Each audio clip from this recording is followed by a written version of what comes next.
विश्वानि देव सवितर्दुरितानि परासुव यद्भद्रं तन्न आसुव।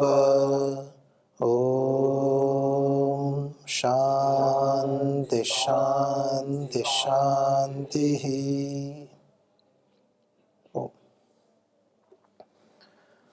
वैदिक संस्कृति मनुष्य को नर से नारायण बनाने की ओर जो माँ की तरह हमारा पालन पोषण करती है, निरंतर प्रेरित करती है। हमारी अंगुली नहीं, पूरी कलाई पकड़कर गोद में उठाकर हमें आगे ले जाती है, बढ़ाती है। ऐसी हमारी वैदिक संस्कृति, और उस संस्कृति में हम पल बढ़ रहे हैं, ये हमारा अनुपम सौभाग्य है। तो आइए इसी के अंतर्गत हम कुछ शास्त्रों पर चर्चा कर रहे हैं। उन्हीं में उपनिषदों के माध्यम से, उपनिषद और रहस्य विद्या कहा जाता है। महर्षि मनु ने मनुस्मृति एक संविधान दिया है। सृष्टि के प्रारंभ में जो प्रथम राजा हुए हैं, महर्षि मनु हुए हैं। तो मनुस्मृति के माध्यम से बहुत सुंदरता से व्यक्ति को कैसे व्यवहार करना चाहिए, मानव संविधान, एक तरह से मनुष्य का संविधान, मनुर्भव, मनुष्य बन जा, ऐसे भी कहते हैं। और महर्षि मनु को मानव का पर्याय मान लिया गया, वेदों में भी आता है मनुर्भव, मननात् मनुष्य, ऐसे भी कहते हैं। तो इसमें बड़ा सुंदर प्रसंग चल रहा है नचिकेता और यमाचार्य जी का। जो 3 दिन तक, 3 रात्रि तक वो यमाचार्य जी के घर पे रहे, कुछ खाया पिया नहीं। इससे एक बात ये भी पता चलती है कि ऐसी प्रबल जिज्ञासा उनके मन में रही होगी कि उनको किसी भी कार्य करने के लिए कोई भी मन में कभी भी कुछ भाव उत्पन्न ना हुआ हो, ऐसा भूख प्यास न लगी हो। जैसे ऐसा भी होता है ना, आप कोई कार्य करते हैं, पूरा खो गए किसी कार्य में, तो ऐसा भी होता है कि दोपहर का समय निकल गया, पता ही नहीं चला, 4 बज गए, 5 बज गए, 2 बज गए। प्रातराश का समय निकल गया, 9 बज गए, 10 बज गए, पता ही नहीं चलता। ऐसा तो होता होगा ना, रविवार को तो होता ही है। प्रातःकाल की दिनचर्या होती है, यहाँ पर विद्याभ्यास, योगाभ्यास, फिर थोड़ा सा खेल लेते हैं सेवा आदि कार्यों के बाद में। तो जो प्रातराश है, संन्यास आश्रम की दिनचर्या बनाई हुई है, उसमें थोड़ा सा 9 बज जाते हैं, कभी कभी 9:30 बज जाते हैं, जबकि सामान्य 7:30 बजे, 7:45 बजे नाश्ता करते ही है प्रातराश। आज तक किसी व्यक्ति ने शिकायत नहीं की कि प्रातराश लेट हो रहा है, क्योंकि स्वैच्छिक विषय है ना। आपको जल्दी करना, जल्दी कर लो जाके।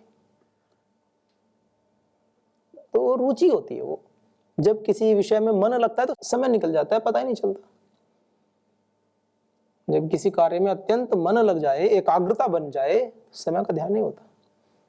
आपने भी कभी कभी देखा होगा, कभी पढ़ते हैं तो पढ़ते पढ़ते पढ़ते पढ़ते ऐसा लगेगा 1 घंटा, 1.5 घंटा, 2 घंटे हो गए, और ऐसा लगेगा अभी तो आधा ही घंटा हुआ होगा। और किसी दिन आधा घंटा भी ऐसे लगता है कि मानो पूरा दिन हो गया। ये क्या है? थकान क्या होती है? बच्चों को खिलाते हैं, पसीना बहाते हैं, खेलते हैं, और फिर को पढ़ो तो पढ़ लेते हैं। खेलते हुए तो पसीना भी आ रहा है, दौड़ भाग भी कर रहे हैं, लेकिन थकते नहीं है। सारी स्टडीज बताती हैं, सारे शोध बताते हैं कि खेलने के बाद बच्चों में और ऊर्जा आती है, और स्फूर्ति आती है, मस्तिष्क स्वस्थ हो जाता है, ताजगी बन जाती है। और क्यों? और उसी बच्चे से कहो बेटा काम कर, कोई और जो उसको खेल, बच्चों को खेल अत्यंत प्रिय विषय, किसी अन्य कार्य पर लगा दो तो उनको थकान आने लगेगी, कहेंगे थक जाएंगे, कहेंगे हम तो थक गए आज। आराम भी होगा, घर परिवार में भी कहेंगे हाँ बच्चा काम करके आया, इसको आराम कराओ। और पूरे दिन खेल कर आया तो घर वाले काम और बताएंगे, डांट भी पड़ सकती है, और वो काम भी कर देगा। फिर पूरे दिन खेल कर आना, अर्थात पूरे दिन पसीना बहाकर आना, पुरुषार्थ करके आना, और घर पे आएगा तो डांट पड़ेगी और काम बताएंगे, और दूसरा तो काम भी कर देगा वो खुशी खुशी। कहेंगे पढ़ो, बैठ के पढ़ भी लेगा। और दूसरी तरफ कोई कार्य करके आ रहे हैं खेत में कहीं पर, उसको कहोगी पढ़ो ये करो, तो कहेगा काम करके आया हूँ, तो घर वाले कहेंगे अच्छा काम करके आया, थका हुआ है। ऐसा क्यों होता है? जबकि ऊर्जा तो दोनों में जा रही है। ऐसा क्यों होता है? कुछ तो ऐसी बात होगी। क्योंकि हम उसमें मग्न हो जाते हैं जिस कार्य में, उसमें हमको थकावट नहीं लगती, हमारा मन चित्त एकाग्र हो जाता है उसी काम में। और किसी कार्य में हम उसको थकावट के रूप में लेते हैं कि हम बोझ के रूप में काम करते हैं कि हमको ये करना है, किसी ने बोला है।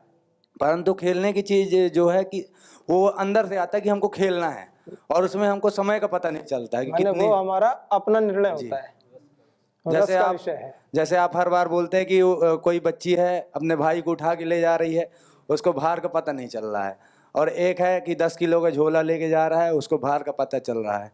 तो वो भी इसी में सेट हो रहा है कि हम जब अपनापन मान के काम करते हैं तो हमको कोई उसमें दिक्कत थकावट नहीं होती जी। ठीक है। तो बात यह है कि जब किसी विषय से एकात्म हो जाते हैं, एकाग्रता का विषय है, इसलिए ईश्वर को क्या कहा गया है? कालातीत। परमात्मा काल का विषय नहीं है, काल से परे का विषय है वो। ये काल जो है, वृद्धावस्था, युवावस्था, शैशवावस्था, ये मनुष्य की होती है, परमात्मा की कोई अवस्था नहीं होती। अनादि और अनंत है वो, एक रस है, जैसा है अनादिकाल से ऐसा ही है, और अनादिकाल तक, जब तक ये सृष्टि चलेगी तब तक ऐसा ही रहेगा। वो क्यों ऐसा है और हम ऐसे क्यों हैं, ये तो एक अलग विषय होता है, अपनी अपनी सामर्थ्य की बात है कि कहें कि भाई पत्थर कठोर क्यों होता है और पत्ता मुलायम क्यों होता है। तो अलग अलग विषय है, अलग अलग प्रकृति, अलग अलग स्वभाव है। आत्मा का स्वभाव अलग है, परमात्मा का स्वभाव अलग है। तो जब हम किसी कार्य में पूरे तन्मय हो जाते हैं, खो जाते हैं, बिल्कुल अपना लेते हैं, उसको अपना बना लेते हैं, तो फिर ये जो विषय है ना, शरीर धर्म हमें अधिक प्रभावित नहीं करते, ये बताना चाह रहा हूं। जब साधक पूर्ण समर्पण के साथ ईश्वर चिंतन में लगता है तो कब 10 मिनट निकलती हैं और कब 10 घंटे निकलते हैं उसको पता नहीं चलता है। आप कहेंगे ऐसा कैसे होता है? ऐसा बिल्कुल होता है। किसी किसी दिन ऐसे ऐसे अनुभव लिया करो जो आप करते हो, बड़े लंबे चौड़े बताने की आवश्यकता नहीं। जैसे किसी दिन आप बहुत थक गए, आप चेयर पे बैठे हैं, नीचे बैठे हैं, लेट गए, शाम को रात्रि में बिस्तर पे आंख बंद करके लेटे और थोड़ा सा आंख खोल लिया आपने, तो पता चलेगा 9 बजे लेटे थे और सुबह 4 बज रहे हैं। ऐसे होता है। और आपको क्या लगेगा कि अभी जस्ट ऐसे 5 मिनट हुई होंगी, जैसे सामान्य जनरली होता है, जैसे दोपहर को कभी भोजन के बाद शवासन कर लेते हैं 5-10 मिनट ऐसे, या थकान के बाद थोड़ा पढ़ते पढ़ते थकान हो गई तो थोड़ा 5 मिनट शवासन कर लिया। तो कभी कभी ऐसे लगता है आंख बंद की आंख खोली, लेकिन वो खोलना होता है 6 घंटे बाद, 7 घंटे बाद। हाँ जी, कुछ कह रहे थे? ओम स्वामी जी, जैसे कोई एक साधु है और वो अपने साधु के चोले में गलत काम करता रहा पूरे जीवन भर। अब जो उसके भक्त गण थे, उसके अनुयायी थे, वो नहीं जानते थे, मतलब उसका खुलासा नहीं हुआ, उसकी डेथ हो गई। तो साधुगण तो उसको उसी तरह मतलब मानते रहें, दुआएं देते रहें, तो उसको उनकी दुआओं का कुछ असर होता है कि मतलब वो उसके कर्म का ही फल मिलता है उसको? देखो क्या है ना, जीवन का एक सीधा सा सिद्धांत है, अवश्यमेव भोक्तव्यम कृतम कर्म शुभाशुभम। इसको तो लिख लो, अपने हृदय की गहराई में अंकित कर लो इसको। अवश्यमेव भोक्तव्यम। नजरें यदि गलत भाव से किसी की तरफ उठ गई ना देखने के लिए, कर्म बन गया, गलत कर्म बन गया। कर्म के चुनाव पर आपका अधिकार है, आप देखें या ना देखें, देखने के बाद आपका अधिकार नहीं है। कर्म का चुनाव तो आप कर सकते हो, इसमें तो ईश्वर ने स्वतंत्रता दी है, फल में आपकी स्वतंत्रता नहीं है। अगर आपने अच्छा कर्म किया है तो निश्चय जानो अच्छा फल मिलेगा ही मिलेगा। और गलत कर्म किया है तो निश्चय जानो उसका भी फल मिलेगा। तो ये तो कोई क्या कर्म करता है, कैसे कर्म करता है, उसका फल उसको मिलेगा। व्यक्ति के अंदर ना कई प्रकार के गुण भी होते हैं और अवगुण भी होते हैं। साधु कौन होता है? साधक कौन होता है?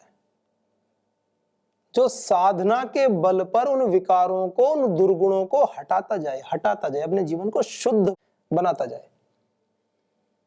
साधु शुद्धता का प्रतीक, शुद्ध बुद्ध मुक्त हो जाए साधु, ऐसे होते हैं साधु। अब यूं तो हर किसी भी डिपार्टमेंट में चले जाओ, को जजों को देख लो कि जज न्यायाधीश होते हैं, कहीं कहीं कोई कोई गड़बड़ भी होता है। डॉक्टर से जीवन दाता होते हैं, कहीं कहीं पैसे ले दे करके उल्टे कार्य भी करते हैं। ऐसे एक दो अपवाद कहीं ना कहीं मिल ही जाएंगे आपको। तो एक तो अपवादों को हम आदर्श बना नहीं सकते। कोई किसी के जीवन में कुछ दोष हुए हैं, और जो भक्त होते हैं ना, जैसे कहते हैं ना, जैसे आपने प्रश्न किया कि भाई जीवन काल में तो उनके कोई दोष सामने नहीं आए, जो भी दोष थे सामने नहीं आए। तो जो भक्त जो अत्यंत श्रद्धालु थे, जो उनके प्रति अत्यंत श्रद्धा रखते हैं, उनकी श्रद्धा रखने पर कोई दिक्कत नहीं है। उनकी क्या हानि है? उन्होंने तो जो गुण थे, हाँ, अगर किसी भक्त ने अवगुणों में श्रद्धा की है तो भक्त का दोष है। अगर कोई भक्त किसी के अवगुणों में भी श्रद्धा रख रहा है और कहता है कि वह तो श्रद्धा शब्द जो है ना, ये व्याकरण वालों को समझना चाहिए। समाज में एक रूढ़ी हो गई श्रद्धा, श्रद्धा अंधश्रद्धा। अरे श्रद्धा तो बना ही शत से है, शत यानी सत्य, शत धा, सत्य को धारण करना होती है श्रद्धा। सत्य को अगर धारण करेंगे वो श्रद्धा होती है। तो जो आप बता रहे हैं उसमें तो ये भी देखना पड़ेगा सत्य था या नहीं था। जो सत्य ही नहीं था तो उसमें श्रद्धा का तो उसमें प्रश्न ही नहीं होता। फिर कोई व्यक्ति कहे कि दिन में सूरज निकल रहा है, कोई कहे नहीं तो चंद्रमा है, और आप श्रद्धा कर लो, हाँ जी बता दिया चंद्रमा है, चंद्रमा है, चंद्रमा है। तो बताने वाला भी ऐसे और अनुपालन करने वाले भी ऐसे ही। सत्य तो कुछ हो रही है, भिन्न है। तो जो जिसका जैसी उपासना करेगा उसको उतना दोष मिलेगा। और एक श्रद्धा की बात ऐसी होती है कि एक गुरुजी थे, उन्होंने अपने शिष्य से कहा कि अगर तुझे मेरे ऊपर पूरा विश्वास है तो यहां से छलांग लगा दे, भगवान बचा लेंगे तुझे। और वो पूरे मन से ईश्वर समर्पण भाव से अपने गुरु को मानता था कि भाई जो गुरुजी ने कह दिया, उसने सुना था, शास्त्रों में, वेदों में, ऋषियों में सब सुन रखा था। तो गुरु भगवान का अंश होते हैं, गुरु होते हैं जो भगवान के मार्ग पर आगे बढ़ाते हैं। ऐसे गुरु जी के प्रति पूर्ण समर्पण, पूर्ण निष्ठा, कोई संशय नहीं था। गुरु जी ने कहा, उसने एक क्षण भी नहीं सोचा, तुरंत कूद गया और बच गया।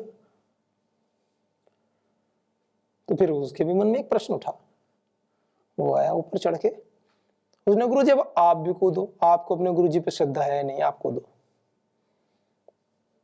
गुरु जी डाउट में आ गए। गुरु जी नहीं बस हो गया, परीक्षण हो गया। नहीं गुरु जी मैं भी चाहता हूँ आप भी परीक्षण आपका भी हो। गुरु जी कूदे, गुरु जी चल बस। विनोद में एक उदाहरण दिया मैंने। वहां क्या बताना चाह रहा हूं, वहां किसी गुरु का अपमान करना मेरा उद्देश्य नहीं है। ये बताना चाह रहा हूं श्रद्धा तत्व के विषय में। तो इसलिए जो है हमारी श्रद्धा है ना, व्यक्ति केंद्रित नहीं होनी चाहिए। ये बड़ी बात है। आप कहेंगे तो ऐसे तो परम श्रद्धेय स्वामी जी महाराज, परम श्रद्धेय आचार्य श्री जी हैं, महर्षि दयानंद सरस्वती आदि गुरु शंकराचार्य जी हुए हैं, इतनी परंपरा, महावीर स्वामी हुए हैं, इतने लोग हुए हैं, गौतम बुद्ध हुए हैं, इतने अच्छी भारी परंपरा है हमारी तो, महर्षियों की, ऋषियों की। तो ऐसे व्यक्ति केंद्रित, अरे व्यक्ति केंद्रित का मतलब ये नहीं होता कि व्यक्ति के द्वारा किए गए गलत कार्य जो दिख रहे हैं, हमें लग रहा है कि भाई ये गलत काम कर रहा है।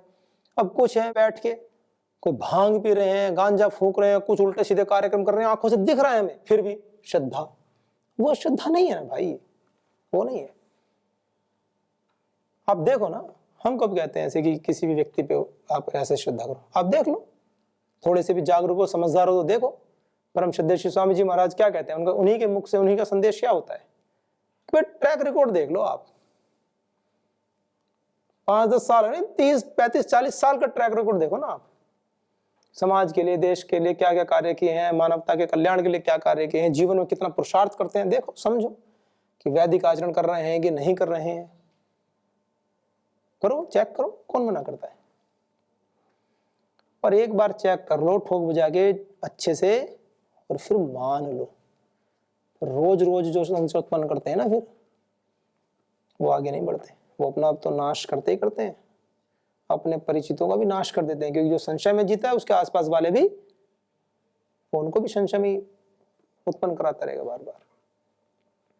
इसलिए तो कहा भगवान श्री कृष्ण गीता में, क्या कहा, संशय आत्मा प्रणश्यति, मतलब जो संशय करता है उसका तो विनाश हो जाता है बस। तो ये जो बातें हैं ना, ये थोड़ी सी हमें समझनी चाहिए, इसकी बड़ी जिम्मेवारी होती है अपने ऊपर। और एक बार आप पूरे ठोक बजा करके अच्छी तरह से पूर्ण जो भी विवेक लगाना है, बुद्धि लगानी है, अपनी बुद्धि के अंदर गहराई में जितने भी तंतु हैं सबका प्रयोग करके अपने परिचितों से, जैसे करोड़पति में कहते हैं ना कि लाइफ लाइन और क्या कॉल टू फ्रेंड और जो भी 50-50 जितना भी है, तो गुरु का भी चयन करने से पहले आपको जितना भी लगता है दिमाग को शांत करना, जो भी आपको लगता है तर्कशाली बुद्धिजीवी हैं, तो खूब उसको शांत कर लो ना पहले। पर एक बार करने के बाद में, कदम बढ़ाने के बाद मिनट मिनट में संशय नहीं करना चाहिए, फिर उससे अपने भी आत्मबल की हानि होती है। क्योंकि 1 मिनट पहले जो निर्णय किया था वो अभी बदल दिया, हो सकता है जो आज कर रहे थे वो कल भी बदलोगे आप, सीधी सी बात है। फिर आप, जब आपका ही अपने ऊपर विश्वास नहीं है तो आपके ऊपर कौन विश्वास करेगा। फिर चलो आगे, आप फिर आगे बढ़ो। तो इसलिए किसी भी पथ का वर्णन करने के लिए सबसे पहली चीज होती है शांत चित्त होकर के थोड़ा सा चिंतन तो कर लो।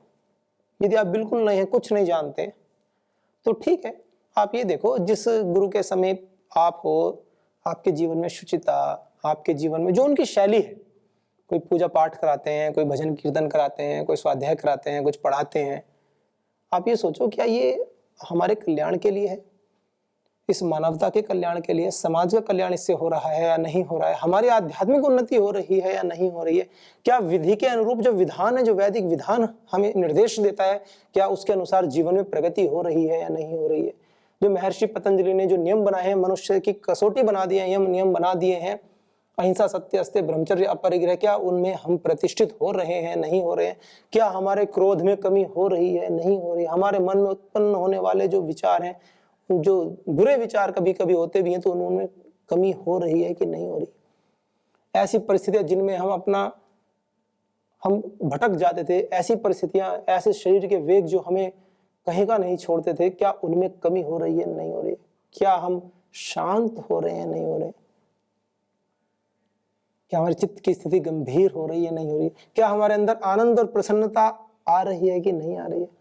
पता चला चल तो भगवान के पथ पे रहे, और सबसे ज्यादा दुखी वही साधक, भगवान आनंद स्वरूप। अरे आनंद स्वरूप, आनंद के पथ पे चलने वाला साधक और दुखी, आंसू बहे तो आनंद में बहे, दुख हो तो इस बात का दुख हो कि प्रभु जल्दी से मिल जाओ। उसके पथ पे चल रहे हैं और दुखी,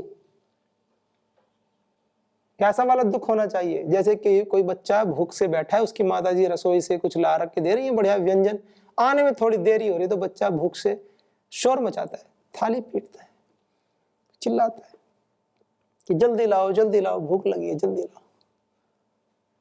वो दुखी नहीं है, ईगरनेस, एक जिज्ञासा, एक अभीप्सा कि अपने इष्ट को पाने की अभीप्सा, तीव्र संवेग नाम आसन। नहीं, भगवान जी ने बता दिया, महर्षि पतंजलि ने बोल दिया, तीव्र संवेग भी होता है। तो ये तो करके ये चीजें पता चलती है। हर व्यक्ति का अपना अपना स्तर होता है। विद्यार्थी काल में तो अच्छे से समझा जा सकता है। कोई व्यक्ति 5 सूत्र याद करता है, कोई 20 करता है, कोई 50 करता है, कोई 100 करता है। समय उतना ही है, 24 घंटे सबको मिलते हैं। कोई ऐसा कह ही नहीं सकता कि हमें तो आज तो 18 घंटे मिले हमें। इस दुनिया में ऐसी शिकायत भगवान जी से आज तक किसी ने नहीं की। जो सफल व्यक्ति था कि जी इसको तो आपने अधिक घंटे दिए, 30 घंटे एक दिन में, और हमें तो आपने 16 घंटे दिए थे, इसलिए हम सफल नहीं हो पाए। आज तक कोई उदाहरण भी ऐसा नहीं मिला कि किसी ने ईश्वर से, प्रभु से, गुरुजनों से ऐसी कोई शिकायत की कि इसको इतना समय मिला, हमें नहीं मिला। तो ये तो ऐसा विषय है। तो बात चल रही थी एकाग्रता की, तो एकाग्रता बनाने का विषय होता है। अब एकाग्रता बन जाती है ना, एकाग्रता बनती कैसी है? ज्ञान से। कि एकाग्रता बन जाए, पढ़ाई में एकाग्रता बन जाए, कैसे बनेगी? उसकी लाभ और हानि पता होना चाहिए, उससे रुचि उत्पन्न होती है, उससे रुचि उत्पन्न होगी। यदि लाभ पता नहीं होंगे तो रुचि उत्पन्न कैसे होगी? फिर एकाग्रता बनेगी क्यों? गायत्री जाप कर रहे हैं, लाभ नहीं पता है, तो एकाग्रता उत्पन्न होगी क्यों? परम श्रद्धेय आचार्य जी आए थे अभी कुछ दिन पहले, तो उन्होंने कितनी अच्छी अच्छी बातें बताई जाप के विषय में। कहा कि हर समय हर पल एक ऐसा आलंबन हमारे साथ होता है कि भगवान मेरे साथ है। एक ऐसी भावना हर समय हर क्षण बनी रहती है कि मैं इस दुनिया में कभी भी अकेला नहीं हूं। कभी भी किसी भी परिस्थिति में, रात्रि काल में, दिन में, बुढ़ापे में, युवावस्था में, बचपन में, कभी भी उसके मन में कितनी ही विपरीत परिस्थितियां क्यों न आ जाएं, उसके मन में कभी यह भाव नहीं आएगा कि मैं अकेला हूं। सर्वोच्च सत्ता मेरे साथ है, भगवान मेरे साथ है, तो डर किस बात का है? जैसे कोई व्यक्ति हो, भीड़ में पड़ जाए, कहीं कहीं जा रहा हो, कोई कार्य ऐसा हो जाए कि मतलब उसको लगे कि अब तो फंस गया बीच में, चोर मिल जाए, रास्ते में जा रहा हो, कहीं घेर ले, 4 लोग हो और व्यक्ति अकेला हो, उसको घेर ले, वो डरेगा। और उसको पास में से अपने साथ ही कोई मित्र आता हुआ दिख जाए, अच्छा तगड़ा मित्र हो उसका, कोई फौज में मित्र हो, वो दिख जाए उस समय आ रहा हो, अब आवाज लगा ले और वो आ जाए। वो तो अभी दूर है ना, लेकिन उसका मनोबल तो उसको देख के ही बढ़ गया, अब नहीं डरेगा वो 4 के 40 भी, वो डर खत्म हो गया उसका। एक अलग ही आत्मबल आ जाता है फिर। तो जब सांसारिक स्तर पर समाज में इन छोटी छोटी बातों से भी हमें दिखता है, तो जब हमारे इष्ट परम श्रद्धेय जो परम आत्मा जो विशेष हैं, ऐसों के पथ पे हम चल रहे हैं, ऐसी गायत्री माता का हम जाप कर रहे हैं, जो विद्या की देवी है, विद्या देने वाली है, वो तो एक आलंकारिक वर्णन कर दिया, गायत्री देवी सब ईश्वरीय शक्तियां ही हैं, ईश्वर का ही तो स्वरूप है ये जो भी शक्तियां हैं, वही तो है सर्वशक्तिमान, सर्व शक्तियों को धारण करने वाला तो वही है परमात्मा। जब वो सीधे सीधे हमारे साथ में, तो हम किस बात का डर हो सकता है? क्या सफलता क्या असफलता है, विषय नहीं होते, बस आनंद के साथ उसके पथ पे चलते जाना है, चलते जाना है। क्या होती है निराशा? व्यक्ति जब अपने आत्मबल से हार जाता है ना, बार बार छोटे छोटे संकल्प तोड़ता रहता है, तो कोई बड़ी परेशानी सामने आ गई तो भी टूट जाता है, और छोटी छोटी चीजों में विजेता बनकर निकलता है, तो कितनी भी बड़ी परेशानी क्यों न आ जाए, हमेशा विजेता बनकर ही निकलेगा। तो ये तो जीवन का सीधा सीधा सिद्धांत है। इसीलिए तो कहा जाता है गुरुकुलीय दिनचर्याओं में, प्रारंभ से लेकर के, प्रातःकाल से लेकर के रात्रि पर्यंत जो भी विधान के अनुरूप आपको बनाई गई है दिनचर्याएं, ये हम लोगों ने, आप लोगों ने नहीं बनाई, ये तो चली आ रही है शाश्वत काल से, अनादि परंपरा है। वैराग्य शतक के जो श्लोक हैं, ये हमने बनाए क्या? उस काल से चले आ रहे हैं। सारे गुरुकुलों में परंपरा रही है कि भोजन के बाद भ्रमण, भोजन के बाद वैसे भी चलना चाहिए आयुर्वेद की दृष्टि से, तो कहा चलना चाहिए, घूमना चाहिए, तो ऐसे निठल्ले होकर इधर उधर घूमने से अच्छा है सब सामूहिक घूम भी ले, घूमना भी हो जाए, मंत्र का उच्चारण भी हो जाए। गंगा तीरे हिमगिरिशिला बद्ध पद्मासनस्य ब्रह्मा ध्यानाभ्यसन विधिना योग निद्रा, ऐसे किम तैर्भाभ्यम मम सुदेव सैर यत्र ते निर्विशंका कंडो यन्ते जरट हरिण स्वांग मंगे मति। तो एक एक छंदों में गायन, माने पूरा एक ऐसा स्ट्रक्चर तैयार किया गया है कि व्यक्ति का उत्कर्ष कैसे हो, इस पर हमारी संस्कृति का जोर इस पर है। वर्तमान में जोर क्या हो गया कि भौतिक उत्कर्ष कैसे हो, और हमारे संपूर्ण वैदिक वांग्मय का जो जोर है वो इस पर है मनुष्य का उत्कर्ष कैसे हो, आध्यात्मिक उत्कर्ष कैसे हो। भौतिक उत्कर्ष की अवहेलना नहीं की गई है, ध्यान दीजिएगा, लेकिन मूल में रखा किसको गया, आध्यात्मिक उत्कर्ष को। तो ऐसे हम सभी के जीवन में आध्यात्मिक उत्कर्ष घटित हो और भौतिक उत्कर्ष तो साथ में आ ही जाता है, और पतंजलि योगपीठ तो उसका परिणाम है, सभी को दिखता ही है, देख भी सकते हैं। तो आइए आज के अंक को इन्हीं शुभ भावों के साथ विराम देते हैं कि सभी के जीवन में भौतिक उत्कर्ष के साथ में आध्यात्मिक उत्कर्ष भी घटित हो।